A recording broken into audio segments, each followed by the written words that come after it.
Hi, welcome to my channel. We will talk about the different materials that are needed to begin acrylic painting.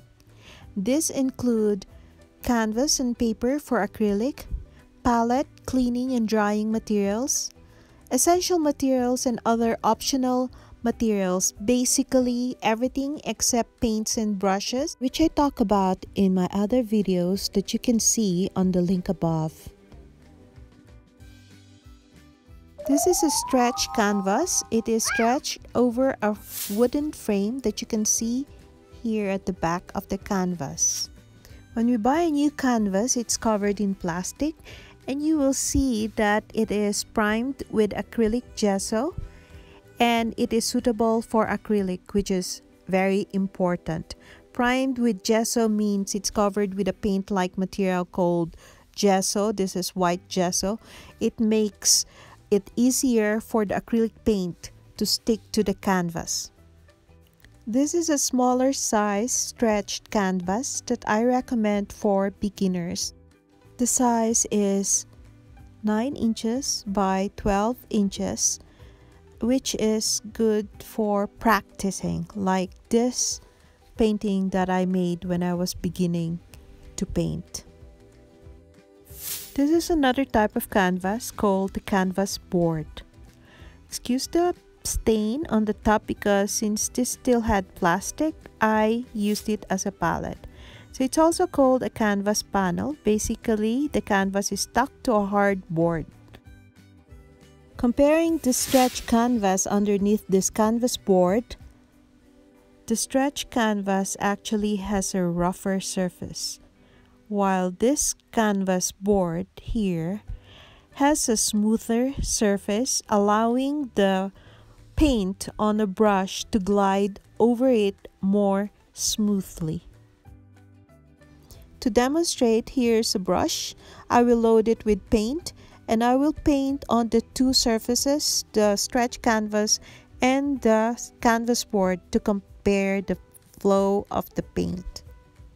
Painting on the stretch canvas, you will hear a scratching noise because of the rough surface. Just want to show you the difference. So on the canvas board, there's no noise because it's really smooth. So when I paint on this stretch canvas, I have to push the paint more into the canvas, whereas on this smoother canvas board, it flows smoother. My paint flows smoother on the canvas board. So you can also buy this, and it's so convenient to store because you don't need a lot of space for it, whereas this stretch frame canvas take a lot more space for storage. The thing about stretched canvas is that you can extend your painting to the sides, as you can see here. You can wrap your painting around all sides, the top, the two sides, and the bottom, so that you don't need to have all your paintings framed. You can just hang them as it is. Cool, huh? Another comparison between the stretch canvas and the canvas board is the issue on warping. The stretch canvas does not change or warp when it gets too wet, whereas the canvas board, when you're painting and it gets too wet, your painting gets too wet, you add in too much water, it distorts and warps and messes your painting. That's why I would recommend using this stretch canvas for beginners. When using a stretch canvas, you will need a fine-grained sandpaper like this to smoothen the rough surface. So when you open a new stretch canvas, sandpaper all over the surface gently so as to remove the roughness, but not strong enough to remove the gesso. These are the different types of paper which are optional. that we can use for acrylic painting. This is the smallest one. It is 8 inches by 8 inches in size. We know it's for acrylic because it says so on the cover, for acrylic.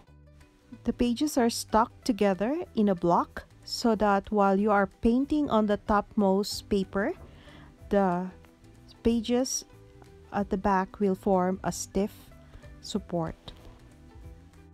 I use this paper for my practice painting before I paint certain images on the bigger canvas. Then we have this watercolor paper. It is used for wet on wet techniques, which is also acrylic. You see, it's good for wet paint because it's thicker. It's 200 GSM. Bond paper has 70 GSM, so this one is much thicker. I use it for reference chart like this to practice my brush strokes. I use this also to create these color charts, which are my references, so I don't forget the paint mixtures that I need for the colors that I frequently use. Finally, we have this 290 GSM paper. It's more thicker and you can see the texture of the paper.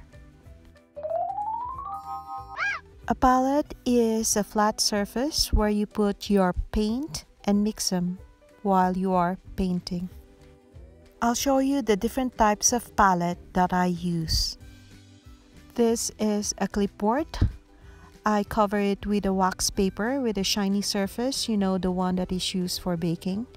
And I tape it at the back to make a palette. This is a wax paper with paint. At the back is a whiteboard, a small one. So when you use the wax paper, you can just fold them and throw them and keep the cardboard or the whiteboard clean. This is another palette that I use. It is the cover of an ice cream box. So you can just put the paint there and mix them, and afterward you can clean it up and use this again and again. And of course, you can buy a real palette like this, which I hardly use. This is a bottle spray, which is an essential in acrylic painting. You use it to spray the paint and even the canvas while you are painting so that the paint does not get dry while you are still using it.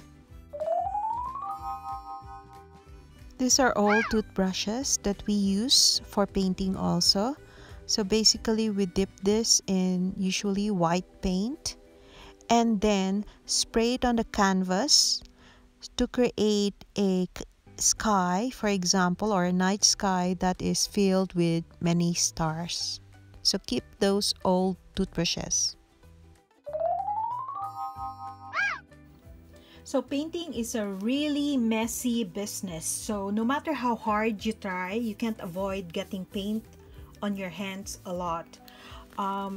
So you need rags. You need rags not just to wipe your hands, but you need rags to wipe the brushes as well while you are painting, and we'll know more about that later. And then the other thing that you need to protect yourself from all the paint, because it will get on your clothes, it will get in your hair, it will get in your coffee. That's another story, but I would recommend that you buy an apron like this, or you wear a t-shirt that is not so that's an old t-shirt and you won't mind having paint on it. So I have a lot of pants and shirts and short pants that have lots of paint on it, and I thought it made me look cool actually, so I didn't mind. But then later on I realized, oh no, I have lost so many shirts to painting. I don't have any more shirts because they're all full of paint. Next is the hair dryer. This is very, very valuable. You must have it because in acrylic painting we paint in layers, right? And most of the time we need to dry the first layer before we can paint on it with another layer. Otherwise the colors might mix and that's not the effect that you want. Okay, so that's why hair dryer is very valuable. You don't want to wait for the next day to put on the next layer, because if you do that, each painting will take forever no matter how small it is. So hair dryer is our best friend. When painting, you need to put your canvas or prop it against something so that it's easier to paint.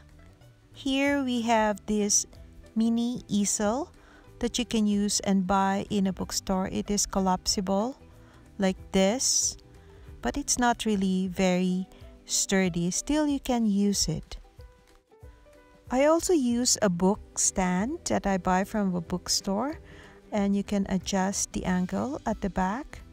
And I also put this makeshift platform just to extend the base while I'm painting. I also have this mini table that I use to prop my canvas on.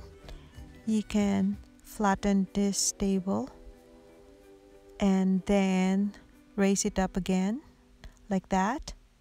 So it also has legs that you can extend like this. So it's convenient to move around.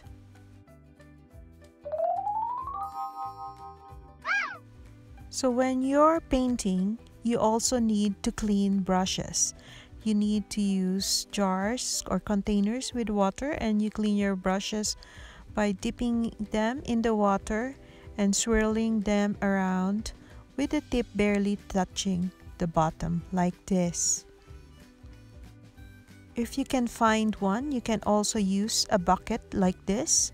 This bucket, you can flatten this bucket also and extend it up as well, but it's probably not a good idea to do it right now, but it is also very convenient. So after cleaning your brushes, they are wet, so you need a rack like this to dry them by sticking your brushes like this on this type of rack. Or you can also use a tray and line it with tissue paper like this and lay the brushes or this brush down there and leave it there for a day or so to dry. A ruler is used to create guidelines on the canvas. A not too sticky tape like this or this yellow one can be used for acrylic painting.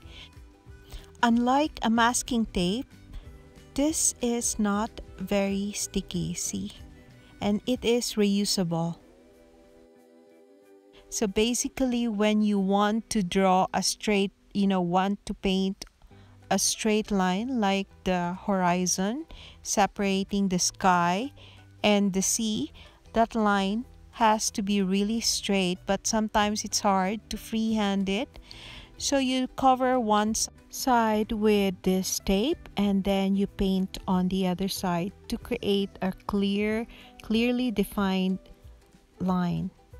Because this is not very sticky, you can put it on a painted surface and then peel it off later without removing the paint under it.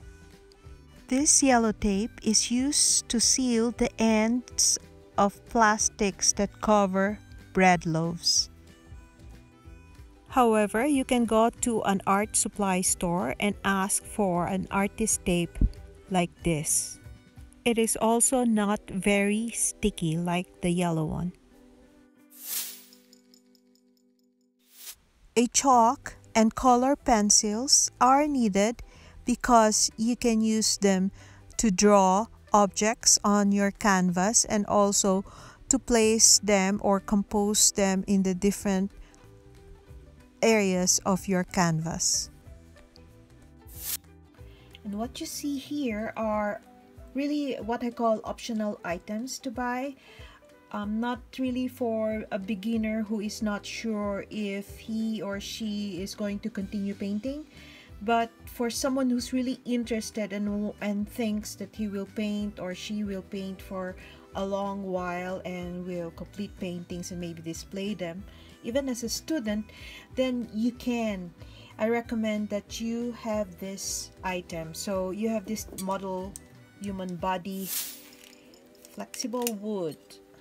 Okay, so this gives you an idea of the proportions of the body. So it will help you with proportions, and it will also help you with what does a body look like when it's side view. Okay, what's the general shape? Okay, so this is or when sitting down. Okay, yeah, so you can buy this. This is actually my daughter's, and she just gave it to me because she stopped using it. Okay, and then this too,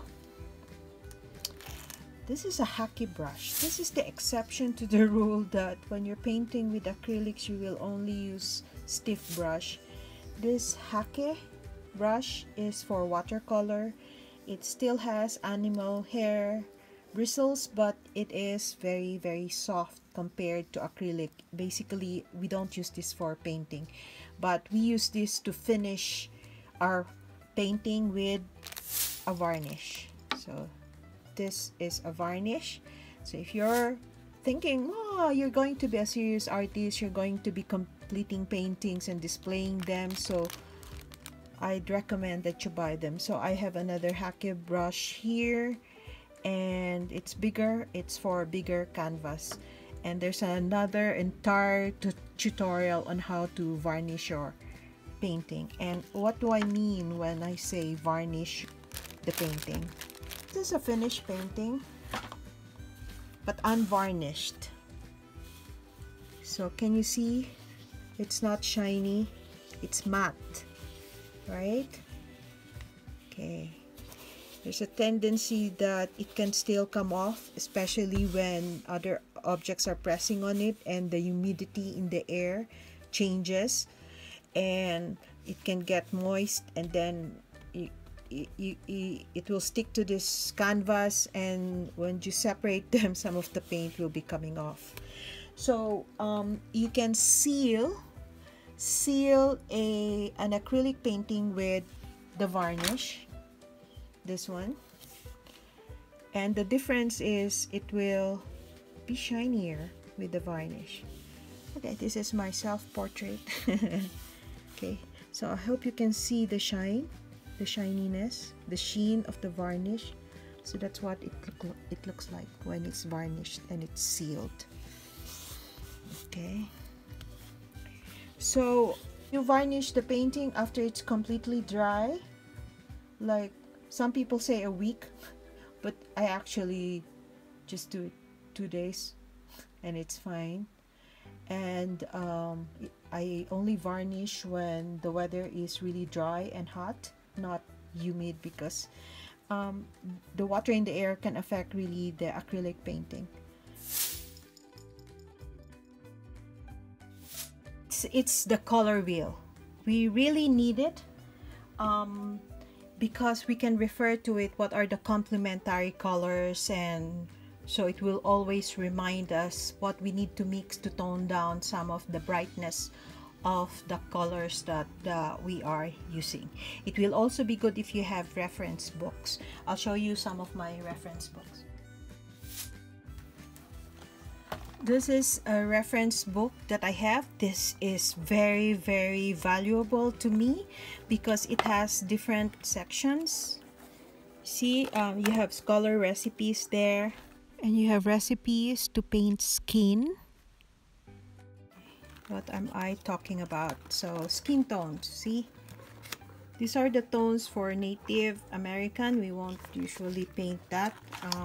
I usually refer to this for the Asian light tones and the Asian medium tones. And then you can see the palette here, and you will see roughly what are the colors that you need to mix, or the tone, the values of the colors that you need for the different parts of the skin. It also has mixing recipes for landscape, for the eyes. Yeah, the thing is, this is not available in the Philippines. I bought this in Amazon from the US. I had someone, I sent it to someone, a friend in the US, and they brought it here when they came back home. So if you can buy this, then that would be great. I mean, for the serious painter.